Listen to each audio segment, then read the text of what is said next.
पुरी जिला Krishnaprasad block Udayagiri grammar आराध्य देव श्री श्री वृंदावन चंद्र देव और ग्रामर आराध्य देवी माँ भुरुकुमा देवी प्रथम वार्षिक मंदिर और विग्रह प्रतिष्ठा उत्सव महाआडंबर सहकारे पालन हो जाइछि।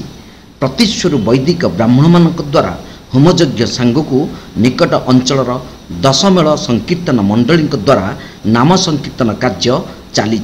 एही वार्षिक महोत्सव आसंता काली उद्यापन हेबाकु थिबा बेले प्रत्येक 5000 लोकंक पई अन्न प्रसाद व्यवस्था करा जाइछि।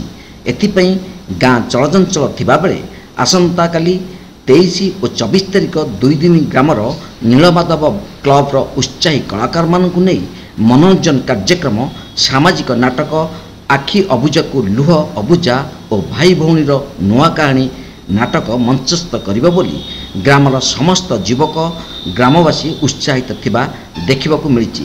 कृष्ण प्रसादरू प्रताप हरिचंदन को रिपोर्ट तीर्थक्षेत्र लाइव।